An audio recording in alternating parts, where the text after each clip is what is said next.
Paz do Senhor para os irmãos. Meu nome é Márcio Gomes, servo do Deus Altíssimo. Gostaria de compartilhar aqui com os irmãos o texto que fica aqui no livro de Josué, capítulo de número 14. Josué, capítulo de número 14, a partir do versículo de número 6. Diz assim o texto: Os homens de Judá vieram a Josué em Gilgal, e Calebe, filho do quenezeu Jefoné, lhe disse: Você sabe o que o Senhor disse a Moisés, homem de Deus, em Cades Barneias, sobre mim e sobre você. Eu tinha 40 anos quando Moisés, servo do Senhor, enviou-me de Cades Barneia para espionar a terra. Eu lhe dei um relatório digno de confiança. Mas os meus irmãos israelitas que foram comigo fizeram o povo desanimar-se de medo. Eu, porém, fui inteiramente fiel ao Senhor, o meu Deus. Por isso, naquele dia, Moisés me jurou: certamente a terra em que você pisou será uma herança perpétua para você e para os seus descendentes, porquanto você foi inteiramente fiel ao Senhor, o meu Deus. Amém. Meus irmãos, o texto de Josué, capítulo de número 13, narra a passagem em que Calebe ele chega a Josué para lembrá-lo da bênção, das promessas de Deus sobre a vida de Josué, sobre a vida de Calebe. Mas o que Calebe está narrando aqui? Calebe está lembrando a Josué da passagem que está em Números capítulo 14, onde o povo, Moisés, ele envia 12 espias para espiar a terra prometida. E quando esses espias vão até a terra, esses 12 espias, está em Números capítulo 13, e voltam até Moisés, apenas Josué e Calebe têm uma visão espiritual, uma visão de Deus, de que Deus iria dar aquelas terras, aquela nação para eles, independente dos obstáculos, independente da nação que viveria lá, independente dessa nação ser forte ou não, Deus daria nas mãos dos israelitas. Essa foi a visão espiritual de Calebe. Porém, os outros 10 espias, eles disseram assim: não podemos atacar aquele povo, é mais forte do que nós. E espalharam entre os israelitas um relatório negativo acerca daquela terra. Disseram: a terra para a qual fomos em missão de reconhecimento devora os que nela vivem. Todos os que vimos são de grande estatura. Vimos também os gigantes, os descendentes de Enac, diante de quem parecíamos gafanhotos, a nós e a eles. Misericórdia. Então, os 10 espias, eles tiveram uma visão basicamente carnais, né? Não pensaram nas promessas de Deus e no sobrenatural de Deus que havia acontecido na vida deles. Deus havia feito o povo atravessar o mar vermelho, né, de pés enxutos. Deus alimentou o povo, Deus libertou o povo do Egito, várias promessas, nuvens, para protegê-los do sol, o fogo para esquentá-los, na noite fria, e vários sobrenaturais que aconteceram na vida desse povo, e mesmo assim alguns permaneciam incrédulos, uma visão carnal.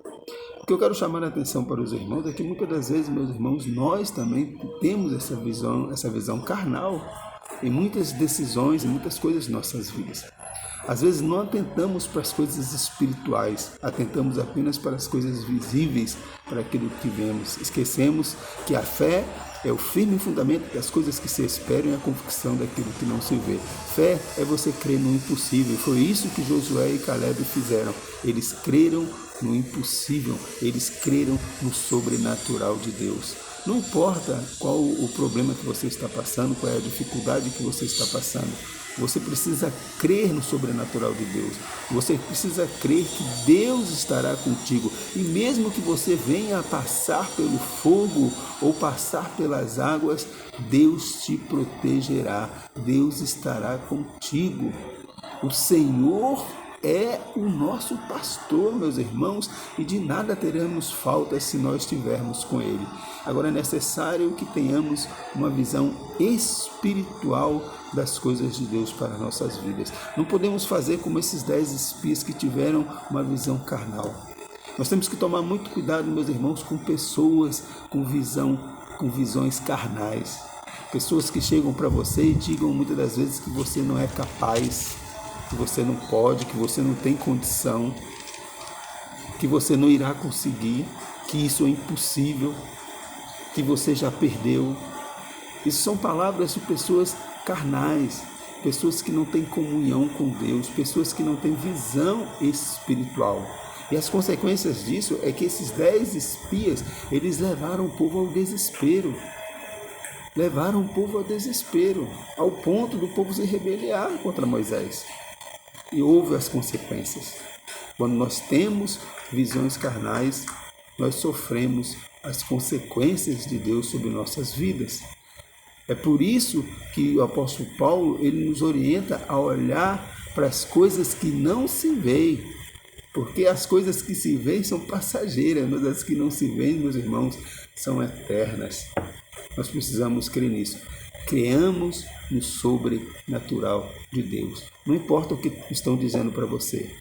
Não importa as palavras negativas que virão até você. Que virão. Muitos se levantarão para te desanimar. Muitos levantarão para dizer que você não é capaz e para dizer que você não vai conseguir. Mas se Deus te prometeu, Ele vai cumprir. Porque Deus não é Deus que mente. Deus é um Deus que cumpre as suas promessas. Deus é um Deus que Ele sempre estará conosco em qualquer momento e em qualquer situação. Como eu falei, meus irmãos, mesmo que você venha passar por uma tempestade, por uma luta, por uma dificuldade, Deus estará contigo, você passará. Né? A Bíblia diz que o homem, aquele que ouve a palavra do Senhor, né, e a pratica, é semelhante ao homem que constrói a sua casa na rocha. Vai vir as lutas, vai vir os gigantes, vai vir as dificuldades, mas você não será abalado. Mas se você for como esses 10 espias, construir sua casa na areia, certamente você verá o obstáculo, a adversidade como um gigante. E você não vai ter uma visão espiritual como Caleb e Josué tiveram, de que mesmo diante do gigante, nós seremos como Davi, vitoriosos em nome de Jesus. Creia nisso. Não deixe as palavras negativas tomarem conta de você. Não deixe as palavras de derrotas tomarem conta de você. Tem pessoas que só são derrotadas por natureza, porque não tem o Espírito Santo de Deus na vida delas. Muitas das vezes chegam até a debocharem da sua fé, debocharem daquilo que você crê. Mas continue crendo, creia que Deus cumprirá a sua promessa. O maior prêmio você já recebeu, que é a sua salvação em Cristo Jesus. Né? Que possamos ter essa convicção, né? E fazer como o apóstolo Paulo. Né? O viver para mim é Cristo e o morrer para mim é lucro. Todas as coisas cooperam para o bem daqueles que amam a Deus, para o bem daqueles que vivem segundo a sua vontade. Amém? Que Deus nos abençoe em nome de Jesus. Fiquem na paz.